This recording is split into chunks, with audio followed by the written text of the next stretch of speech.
Welcome to Sports Scope, the most influential sports talk show in the nation.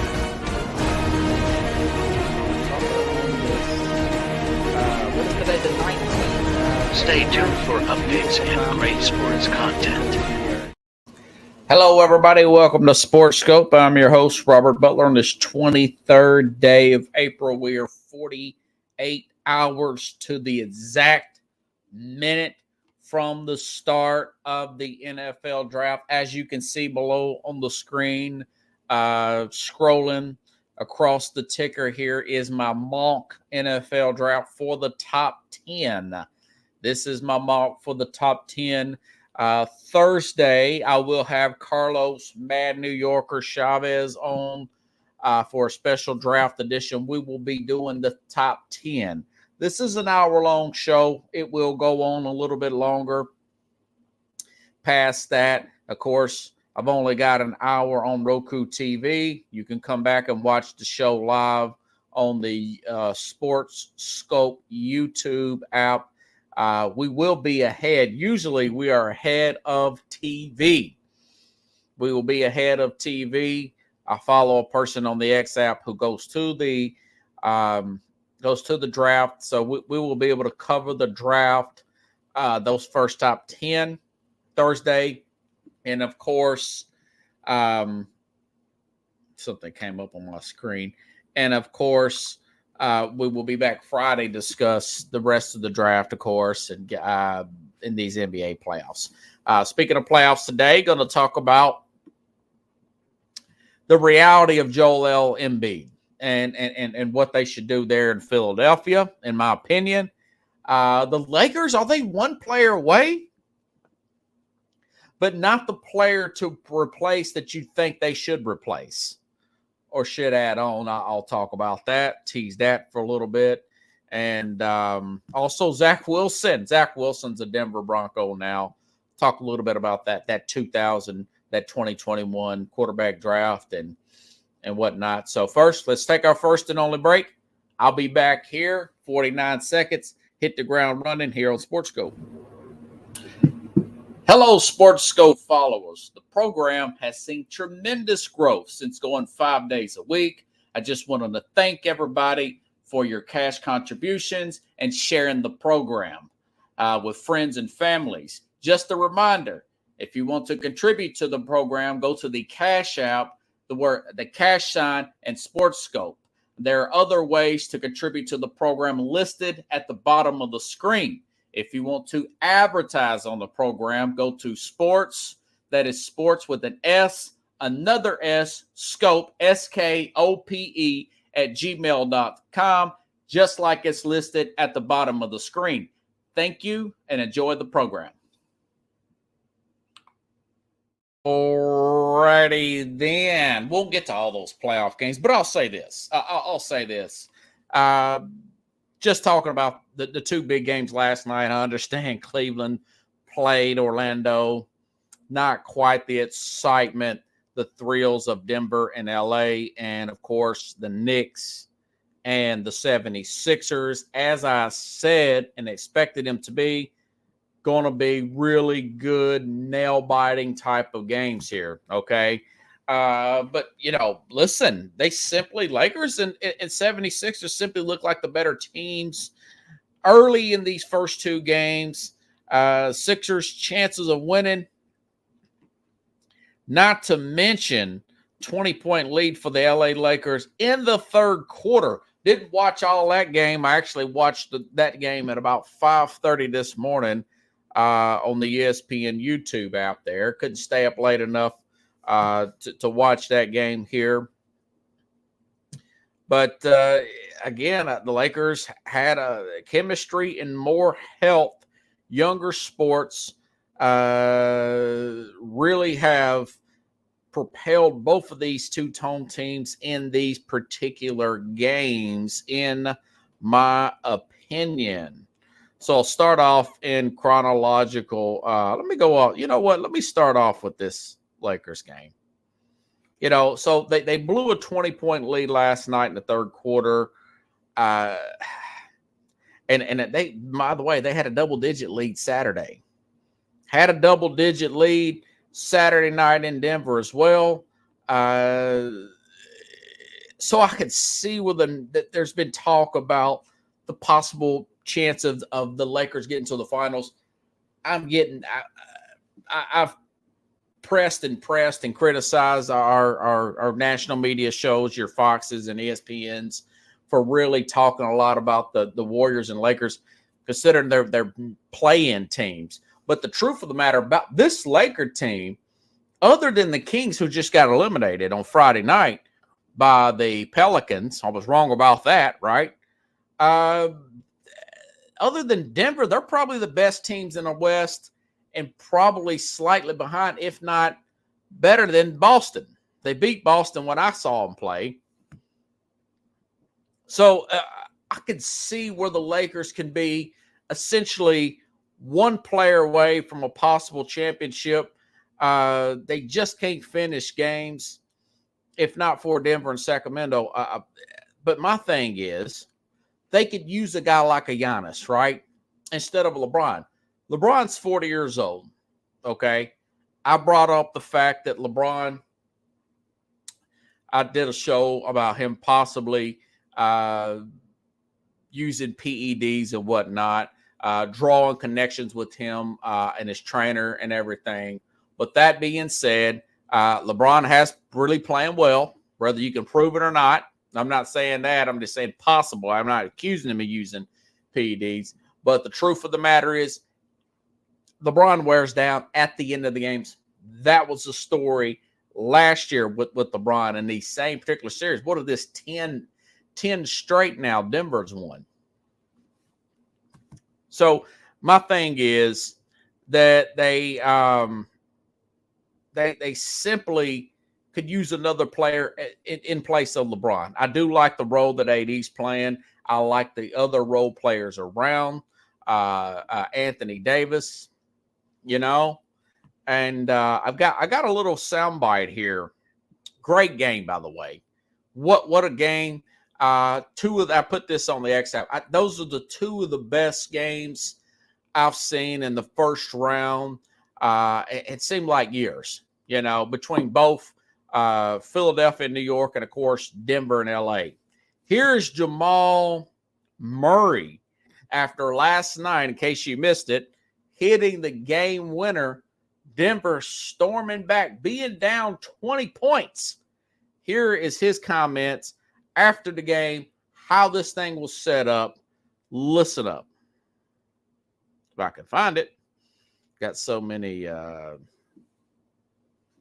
want to say right there, stand by. It was a great no-call timeout because we had enough time to get up there and get organized. I would have to see the play again. But I think me, Yoke, KCP was in the action. LeBron was on me. K got out of there. I came off, they switched. And then I think I had, Yoke was kind of looming, waiting for me to make a decision. And then I just, faked like I was going to shoot a three or do a step back or something. And then AD kind of pressed up a little bit. I just got to my spot, beat him to the spot, and I was able to elevate and make it. That you told him you didn't even see it go in. Mm-hmm. What was like? Yeah, listen to this last part again, and then I'll put some more context to it. He beat AD to his spot, pulls up, drains the game-winning jumper. Listen to that part again. Jamal Murray, Denver Nuggets. That you told him you didn't even see it go in. Mm-hmm. And then I think I had, Yoke was kind of looming, waiting for me to make a decision. And then I just, faked like I was going to shoot a three or do a step back or something. And then AD kind of pressed up a little bit. I just got to my spot, beat him to the spot, and I was able to elevate and make it. That you told him you didn't even see it go in. Mm-hmm. What was like your literal view as you were going down?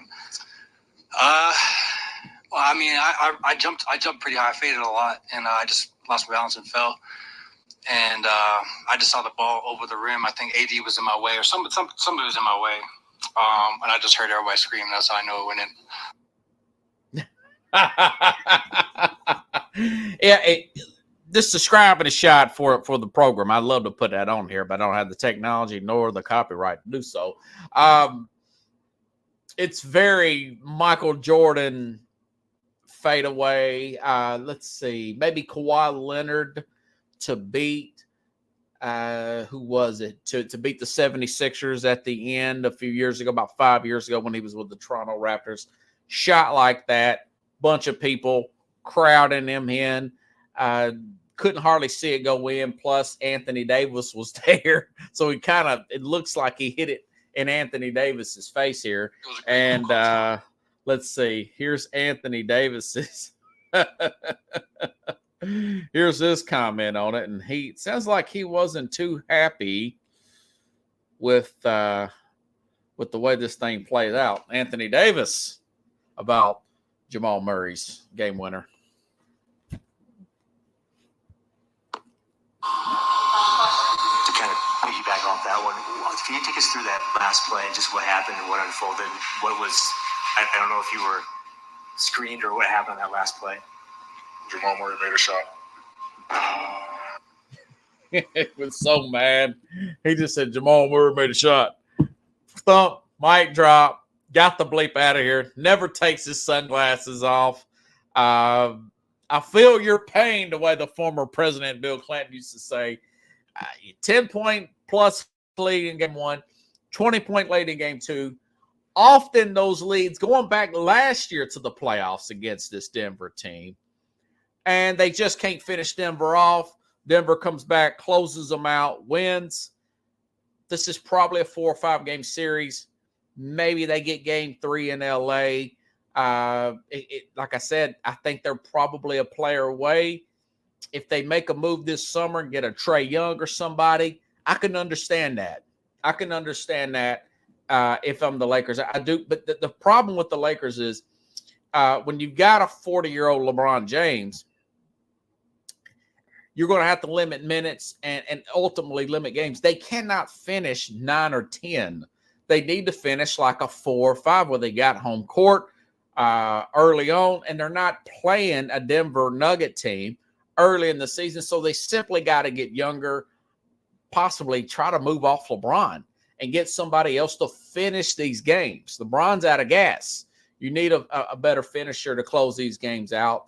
I don't know how they're going to work this out. My guess is they'll keep LeBron, maybe go after Kyrie in the offseason, maybe go after a Trae Young or somebody like that, which makes no never mind. I don't think none of that's going to happen. But I can kind of see where the school of thought is, where this team is. They're so close yet so far, and they've got a guy they probably should move on from the 40-year-old LeBron and open up that cap space. But you don't have any money to pick up anybody. I mean, who are you going to pick up? Klay Thompson, another guy that's old. So, I mean, you can't, if you trade for Embiid, you don't have, where's the trade? Do you think they're going to give up 40-year-old LeBron for 30-year-old Joel Embiid? You know, Philadelphia is not going to do that. They don't have any real assets to build upon this team, so they're kind of stuck in limbo, if you ask me. They either hit the whole reset button or, or maybe they can acquire a free agent in the offseason and not give up too much and run it back one more year, perhaps, if LeBron wants to play another year, okay? But they're still too old. This series is still going on, okay? All right. As far as Denver's concerned, you say, well, is Denver lazy? Why are they getting down so much in these games? And I'll tell you, watching Luka or Joker and Jamal Murray, who kind of reminds me somewhat, except these guys have better chemistry, of a Kobe, and Joker reminds me of a coordinated Shaq, by the way. Man, did this guy have a game the other night. Plus, his brothers got into a fight. The crowd, the NBA is investigating it. A law enforcement or whatever investigating this thing. But he had a well of a game last night. I couldn't get his stats here. Another triple-double, go figure, with the 10 assists. But going back to Denver, while they're getting off to these slow starts, they've won the championship. Joker's won multiple MVPs. There's a chance he can win his third in 4 years. Okay. Some say he should have won it last year. It was the vote was against him not getting 3 straight, and you give it to Joel Embiid. Whatever it means, no, never mind. I think SGA is going to win it this year. They got the number 1 seed by a process of tiebreaker. Denver gets the 2 seed in the West. But they remind me of that Laker team. If you look back to Shaq, Kobe, early 2000 Lakers from 2000 when they first won their championship, when they win 2-3 in a row, something like that, they would often get down early in these games. And it's because teams were getting really, really amped up to play them. You're getting, and every championship coach will tell you this going into year 2. You could still be playing the same, but you're getting everybody else's A game because you're the champions. And it's Lakers, whether it be against that 2001 King team or the 2002 King team that pushed them to 7 games, right? There has some controversy about with the referee, or those teams that played the Spurs back and forth, the 3 and the 4 that play those Spurs teams. Or Detroit, where they got beat in the against Detroit. I think it was in 05, right? Where the Pistons won the championship. You get their best. Even the year in 2000, Game 7 against Portland, they were down, 25 points in Game 7 and came back. You're getting teams' best punch forward.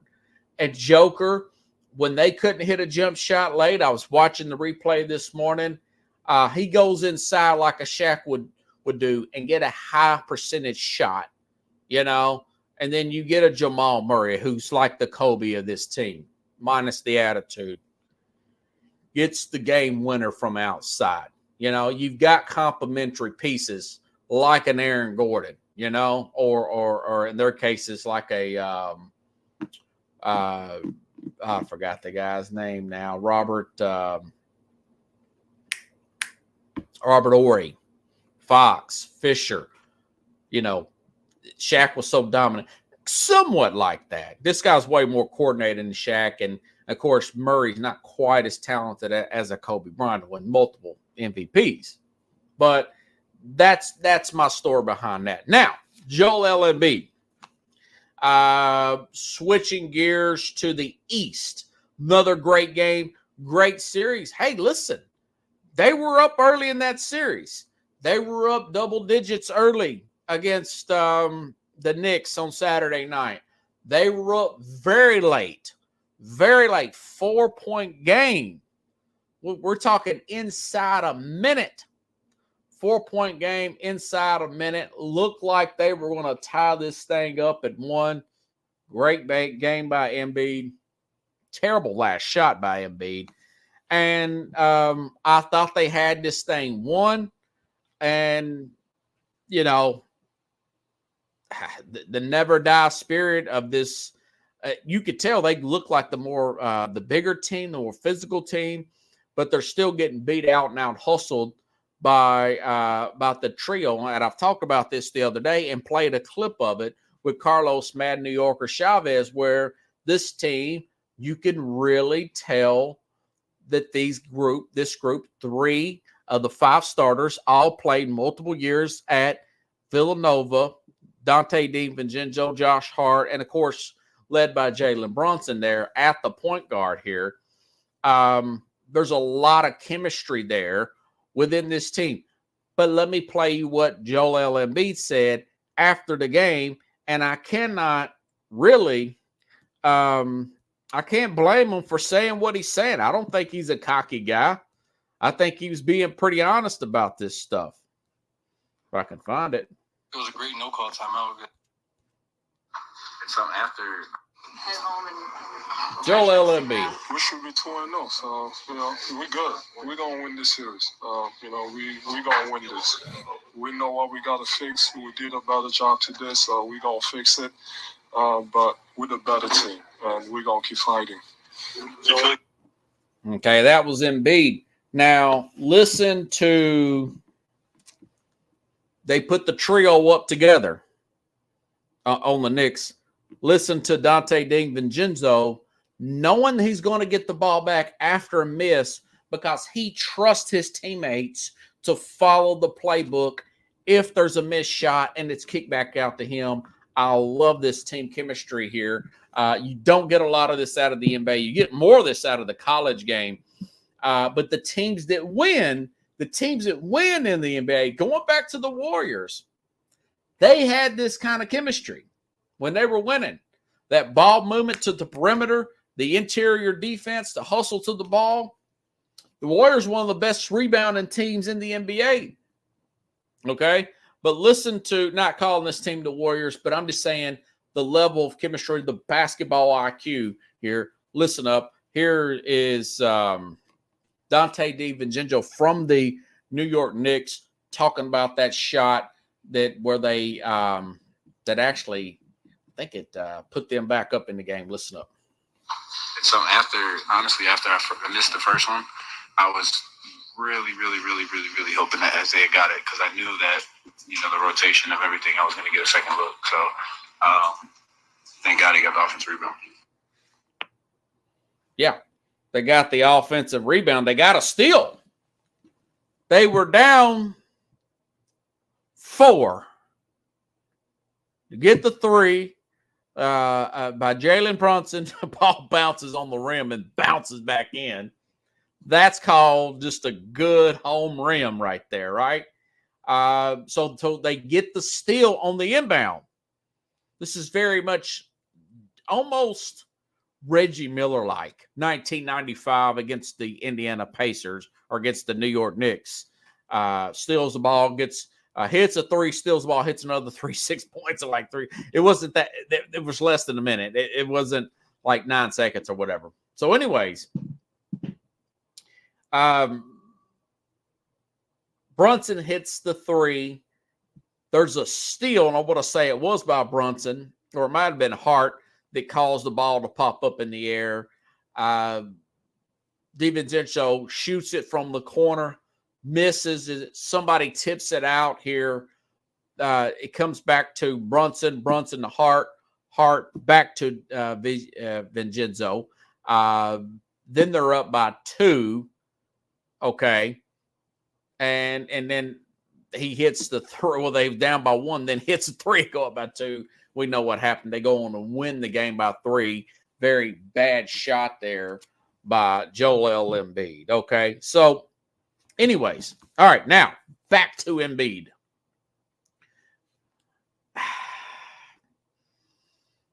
As these games have played out, as they have went forward, you just get a sense that game was how Embiid's career has been in the playoffs. Okay. He's had a spring right knee last season that cost him games against Brooklyn and Boston. He missed 2 games in the second round in 2022 and another in the first, by the way, because he's coming back from an injury, right? That nobody thought he was going to be able to come back from. In the first round in 2021 and various injuries on the top of the 2 miss began in the 2018 playoffs with the orbital fracture and another in 2019, also a knee problem. Not to mention his injuries going all the way back to Kansas. Not to mention that with Embiid. Okay. They have to come to this real. I know that he's been rumored. Daryl Morey, the general manager there, may move off of Embiid after this year. He's got 2. Let me make sure I've got this up here right. He's got 2 years left on his 30 years old now. Rumored to be possibly a Knick after this summer. He's got 2 years left on his contract with this team. All right, $50 million plus a year. He's like Kawhi Leonard. Okay, Kawhi Leonard out again on Saturday. Of course, they still win. That's a different story. But you look over it. He does not need, and I've said this about Westbrook a few years ago. Now people are finally catching up with me.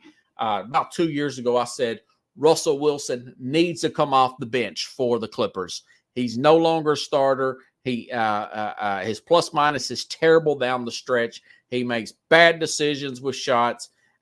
He needs to come off, and he doesn't need to finish games. Now that's what they do. I don't know if they finish him, but he comes off the bench and he's a fire plug, a 6 man of the year type of candidate of a player. He's the man off the bench. Okay. I'm saying this about Embiid.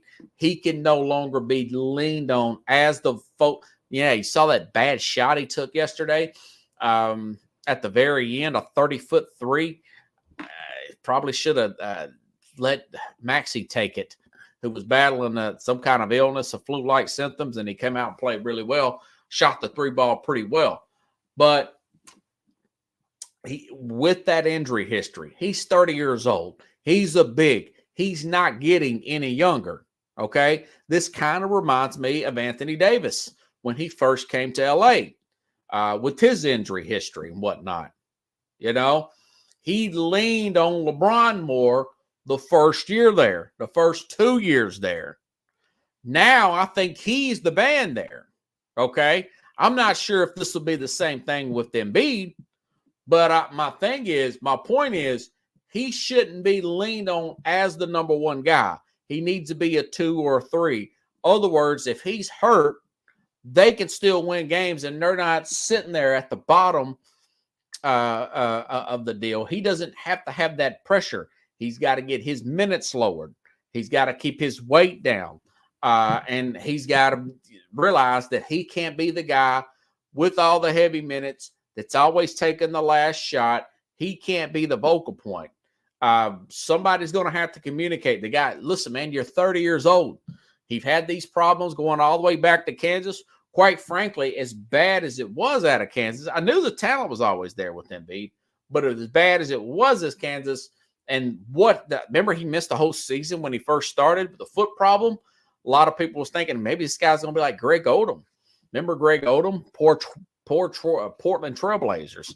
The former Ohio State product was drafted over Kevin Durant. There was fear he was going to be like that. My thing is he needs to be a third reel. He does not need to be the main player. If he's one of those players, it takes the pressure off of him. He's not pushing himself to re-injure himself even farther like I think he's done. He's hobbling right now. He's hobbling out there, even though I think he had, 30 points last night. Played really well. Contrary to what he says, I don't think they're going to win this series. Matter of fact, they haven't never in the history of the organization won a series when down 0-2, according to the stats and info. Now, records, they look like the better team. You know, the Knicks look like an undersized team, but the Knicks has got a lot of chemistry there. These guys play their guts out for them. I read a survey or a poll, whatever you want to call it. Anonymous players, 77 anonymous players surveyed. The most unlikely coach that they would want to play for 3 years in a row was Tom Thibodeau. Josh Hart played 48 minutes. So can you imagine a Tom Thibodeau playing a Joel Embiid? So I don't know where on that. Maybe a Lakers. I don't know, but he can't be the main guy. You know, do you make Maxey the main guy? Do you have that conversation to say, we're going to lead on the 20, was he 24, 25 now? We're going to lead on this young Tyrese Maxey and go out and get another player. And you're going to have to be the third wheel here. Shots and everything. Okay. Minutes, keep your minutes down. Can't keep them above 30 minutes. That's how you're going to have to play Embiid going forward. That's a tough decision. That's a tough conversation to have. It's a tough conversation to have it with Russell Westbrook a few years ago, but it was the right conversation to have with Russell Westbrook. That's why he's playing well right now, and the Clippers are up 1-0. Same thing with Embiid. Trust me. Okay. So Great series, though. Could go. I said Knicks in 7. They could go out now. Your bench players, your role players, your Tobias Harrises of the world, your Kyle Lowrys of the world, maybe even Buddy Hield got his first points in the playoffs in his whole career. Scored last night. Maybe when this thing goes, I don't know if it's tomorrow or Thursday or whatever. Hopefully it's tomorrow because Thursday is going to be the draft. Maybe this thing does go 7. Okay. Maybe they do win at home, the role players. But that's going to have to be that conversation, whether it be with Embiid, which I would. He tell a man to man, this is not an easy decision, but we're going to have to lower your minutes and we're going to have to defer to Maxey or whatever, or we're going to have to move on from you, man. You know, maybe they work out something with Golden State. Golden State ain't going nowhere. Move off Draymond, move off Klay Thompson, put Embiid in there, find some more role players. You probably want to find another guy for Embiid to play behind because he cannot be the main guy. I would prefer him to be the number 3, contrary of what some of his stats say. Part of ability is availability. Keep that in mind, folks. Okay? All righty then. And the Suns are playing right now. Let me see what they're doing. You know, I'm really going to, they were down by 7. Okay, now they're up by 5. All right. Now, Suns Mavs had opponents extremely motivated. Remember, folks, these teams that did not play in these playing games, Denver, the higher seeds, anybody from 6th seed all the way up, they had practically, 4 or 5 days off. You know, Minnesota sitting at home chilling. This Suns team, they've won 3 straight games. They swept out in the regular season, and Minnesota, all that talent, young and rising Anthony Edwards on that team. Okay, been talking about how, and people like me, hey, this is the lock. This is the 6th seed. They're going to beat them. They've got the experience. You've got Grayson Allen coming, good bench player there. Just a great role player. Bradley Beal, Nurkic starting to get underneath, getting the rebounds that he needed to get. We know Bradley Beal healthy at the moment. Durant playing really well down the stretch, getting big wins over big time opponents here. This Suns team. And, Minnesota heard that all week. They come out there. They were physical. They out-hustled.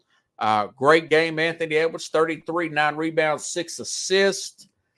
And I felt like the Suns were never in that game. And that really irritated the fire to me because I lost a few dollars on it. Now, they're playing right now. I thought they would come back and win. They're up by 5. They were down 8-0 to start this game. They have a tendency to zone out sometimes. That you want to call it a lack of leadership from Durant. I don't know. I don't really know. Either way, I think they're going to bounce back and win this series. I think they'll win tonight. They're up by 5 as we speak in this particular game. But beware of the motivation and the talent. Plus, they got Karl Anthony Towns back. This could be another 7-gamer. Going to be really good to watch. Same thing with Dallas. Dallas, this series, these two teams play. I think this is the 3rd year in a row that Kawhi's had to play against Luka. And it seems like Luka just eats these guys up. Each year I thought, well, the Clippers got the better team. The Clippers got the better team.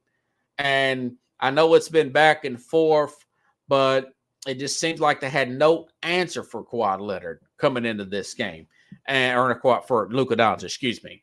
And as good as they've been playing, they got a big win over Denver, 3 or 4 weeks ago.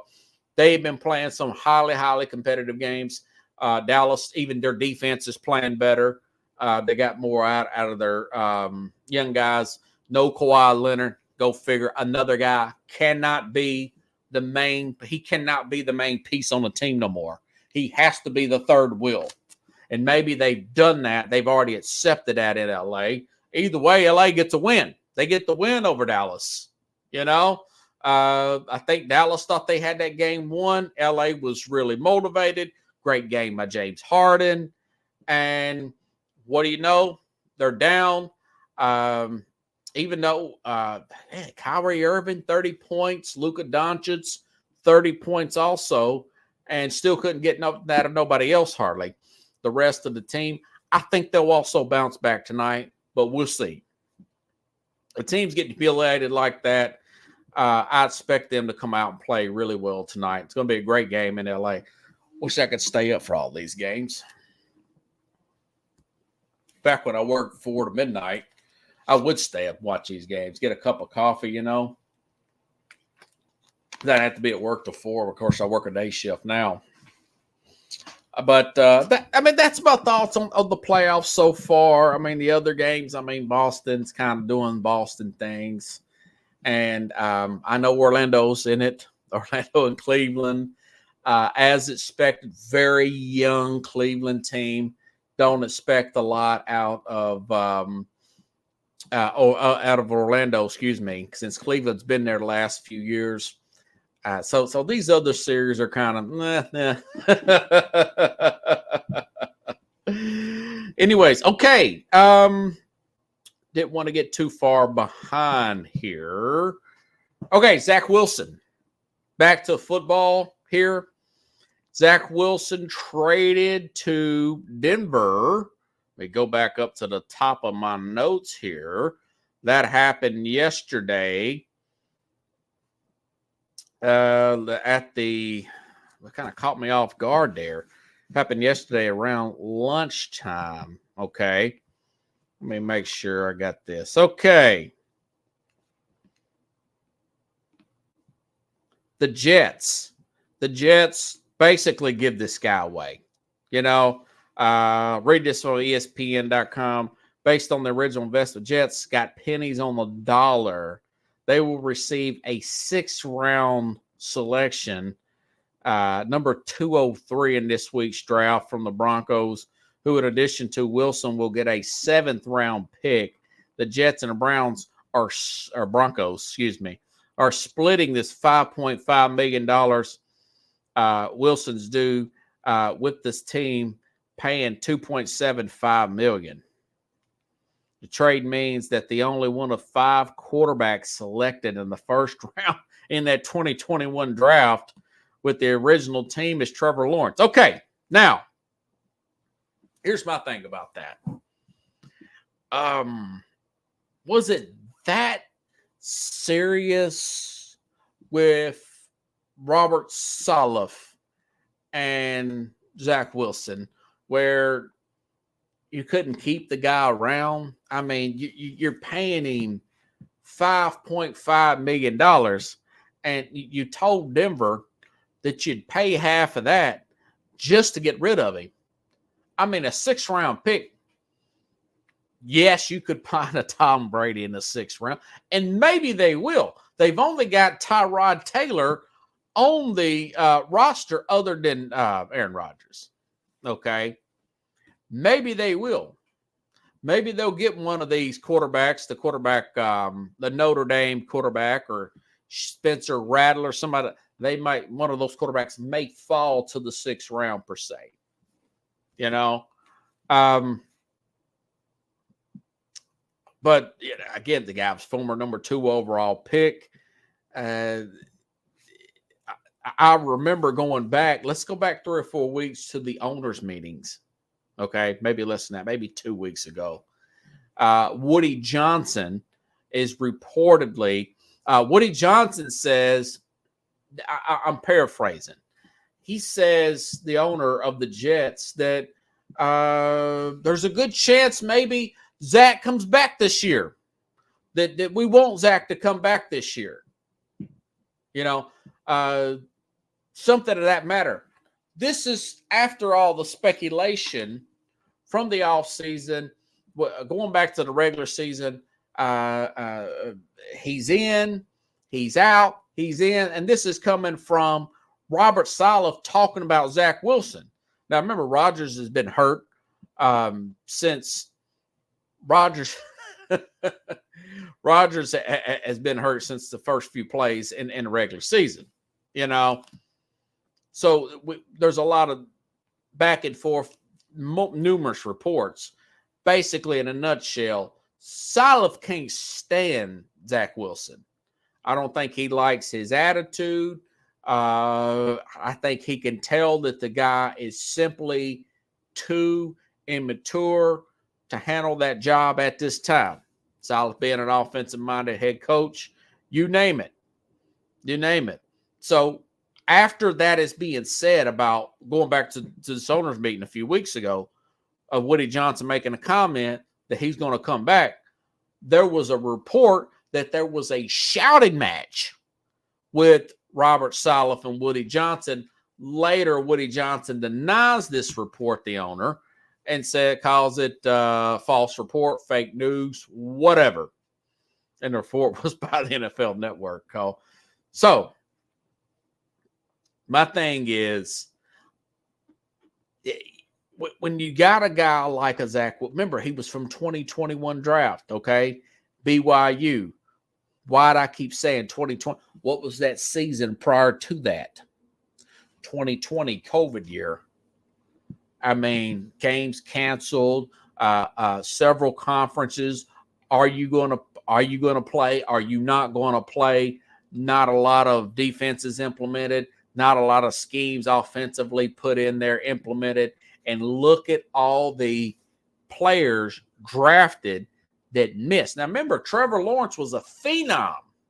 Lawrence was considered, and I remember Tom Presrio from the NFL Network, he said some scouts thought that they were more impressed with Zach Wilson in some of his throws over Trevor Lawrence. Well, Lawrence was considered a number one pick after his freshman year in high school. You never see that from a college quarterback. He was considered a number one pick from his freshman year.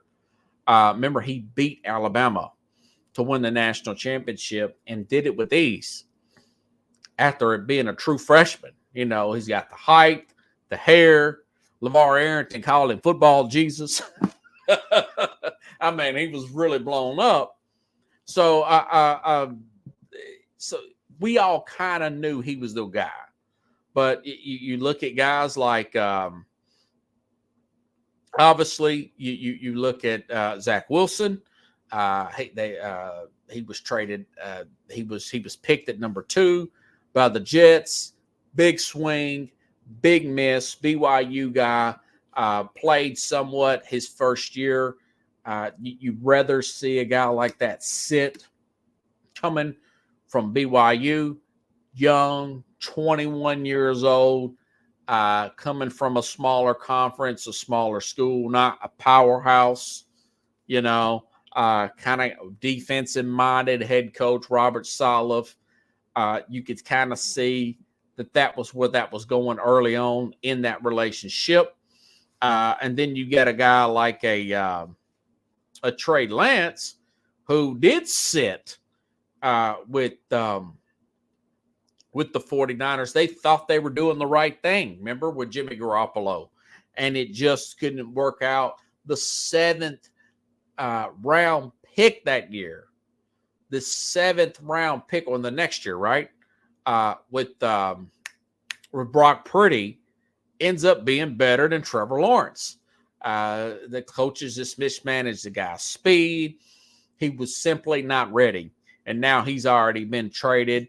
And then you look at guys like Justin Fields, goes to defensive-minded head coach there with the Bears, doesn't properly learn I remember watching him play in the national championship game, right? And then a few months later, reports come out about Justin Fields had work ethic issues, had strikes against him because he comes out of Ohio State. Now, we've got C.J. Stroud, who's turned out to be a total outlier. But the past, most of these Ohio State and Alabama quarterbacks don't turn out to what they what we're hyped up to be. You know, I mean, I understand that Hurts had to transfer, and Tua's been hurt all the time. You know? So you've got Fields now. He's been moved. Trey Lance has been moved. Mac Jones. I mean, how bad can you get it? The guy's second year in the league. The head coach says, you know what? Special teams guy, former defensive guy, Pat Patricia, you work with this guy. Take a crash course on offense. We know you've been defense for 25 years, whatever, however long you've been coaching. And we'll go ahead and throw you in here with Mac Jones, and y'all just get it done because I'm Bill Belichick. I'm the smartest guy in the world. That, if anything got Bill Belichick fired, it was probably that. And I'm a Bill Belichick guy, right? $25 million a year. So you look at all these players here, other than Trevor Lawrence, that are totally wiped out. Then the flip side, let's go back 1 year, folks. 1 year, 2020. Joe Burrow, number 1 pick overall. I think he's pretty good. He's just in the Super Bowl, right? Second contract. Tua, drafted before him.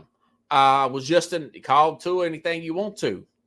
He's on his way to fifth-year options picked up for Tua. Tua was in the playoffs last year. Wasn't a bad pickup there for the Miami Dolphins. Justin Herbert just signed another big second contract. Has been to the playoffs here with Brandon Staley, with the running back guy before that, and I can't remember that. Running back coach turned head coach. Then you had Brandon Staley, who was total disaster. Got a second contract. The organization believes in him. He's a hit. Jordan Love, same draft. Now he's set for 3 years. The guy's set for 3 years. A lot of people thought he was a bust. I was one of those people. Really light came off about a week or two before Thanksgiving for him. Now they've already got the 5th-year option, air quote, paid for coming into next year, which I think is this year. He looks like a guy that's going to get a second contract. That was 2020. Okay, then you had guys like Jake Fromm also, but that is 2020. These are guys whose 5th-year option / second contract guys. 1, Burrow. 2, Tua. 3, Justin Herbert. 4, Jalen Hurts in the Super Bowl. 5, Jordan Love. You say, well, what does all this mean? It's somewhat a crapshoot. And I think you cannot give up as an organization if something like this happens.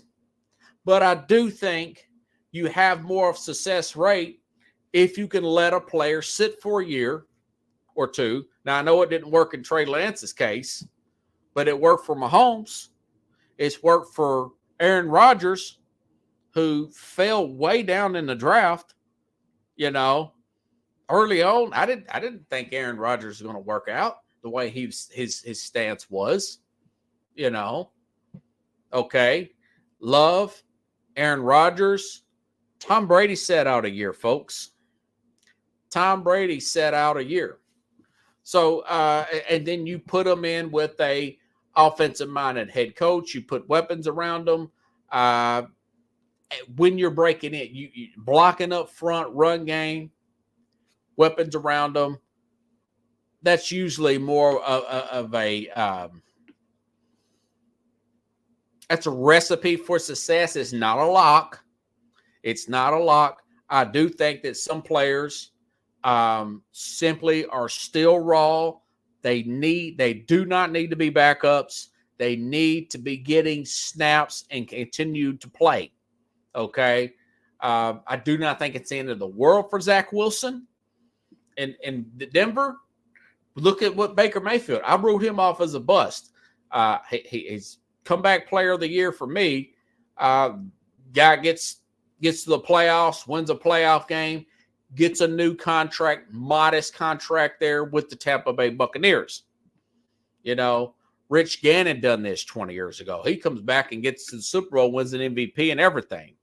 Kurt Warner, folks, played for NFL Europe when they had that. He also played in the Arena League. I was listening to Colin Cowherd and Jason McIntyre talk about Matt Corral. I want to say he was drafted by the Carolina Panthers a few years ago. This guy's playing and cutting up in the United Football League. Remember the two leagues that merged? So I do think guys like Justin Fields, Mac Jones, I would have gave Mac Jones got their playoffs his first year. And things went south after midway last year when he started seeking outside advice behind Bill Belichick's back. Things went south, and they stayed south between him and Belichick and just run his reputation. So now he's backing up Trevor Lawrence in Jacksonville, okay? If I was Atlanta, I would have took a chance on him and paid him a modest salary with that Atlanta offensive team around him rather than Kirk Cousins, but that's just me. Okay? But my point is these guys need reps. They're not ready. Fields not ready. Fields is not ready. They need the NFL needs to work out something with this United Football League and help develop these players.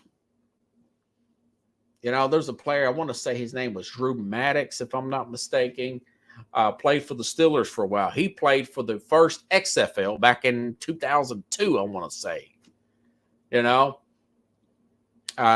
So there is a chance for these players to come back. It's unlikely.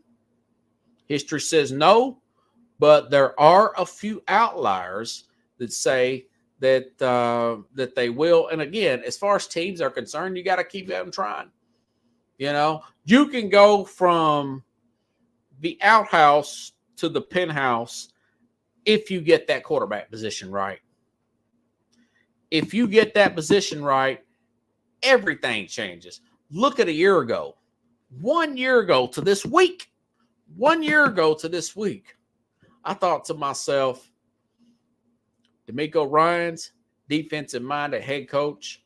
Houston has been a disaster in the past.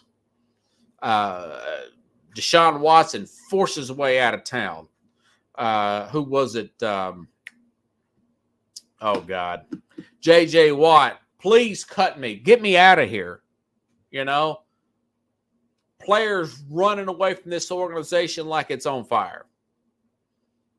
And Stroud, terrible test scores on this little quarterback test thing. Everybody thought it was going to be Bryce Young. Still maybe Bryce Young. But we know what happened. Stroud ends up looking like he's a ready-made Super Bowl quarterback after the first year. DeMeco Ryans looks like he can coach. There's good chemistry there. They hit on who was the guy, the Will Anderson, the defensive end, also from I think he was the defensive rookie of the year, wasn't he? From Houston. And now their future's looking promising. People's talking about them going to the Super Bowl next year. Now, he may take a step back. Teams may adjust to C.J. Stroud. Now, they got Stephon Diggs. They got Daniel Hunter. A lot of people saying they could be but look at how things change from one calendar to the other. Look at Joe Burrow. Cincinnati, I said this on this show. This quarterback coach, are you kidding me? This guy hasn't been a coordinator, this Zach Taylor. They've lost they've got the number one pick next year. They're going to get this kid out of LSU who had a great year. Probably going to get him killed because the line stinks. And then he comes in, he starts throwing those back shoulder passes. Does end up eventually getting hurt. But the next year, the guy goes all the way to the Super Bowl. Then the year after that, they get to the AFC Championship game. Now, he's been hurt, but the future's bright for Cincinnati. He's the most winningest quarterback in the history, playoff-wise, of the organization. He took them from the outhouse to the penthouse. That's why I tell people here in Nashville, you know, the Titans could rebound with Will Levis coming in a year or two. You know, already got Calvin Ridley here. Got some defensive pieces for him to play alongside. Of course, Calvin Ridley, DeAndre Hopkins. Looks like they're going to be in line to get the best left tackle here. You know, you get it. There's a possibility he could be that guy. He could very well. Got that offensive-minded head coach here. Got a lot of pieces around him. Got a new center, much more experience, upgraded the center position for the Titans. This guy showed Titans it was a pretty good win there over Miami last year. So, you know, it's things can change. So you can't give up hope. And hope starts 48 hours from now. Actually, I guess it'd be 47 since the show's just about over. So, anyways, if you like the show, share the show. I'm going to try to get the end of my mock in tomorrow if I got time. And then, of course, Thursday, Carlos Madden, New Yorker Chavez will be on the program hosting. We're going to do the first top 10. We're going to hang around for the first top 10 picks of the draft here. And next Tuesday, Rich Ferris from the Titans flagship 104.5 The Zone, the Cumulus radio that covers the Titans. He's going to come back on, and we're going to go over the Tennessee Titans. Going to go over their draft since they're a big player in this particular draft and off season here. Okay. Have a good night, everybody. I'll be back otherwise. Same time, same place here on Sports Scope.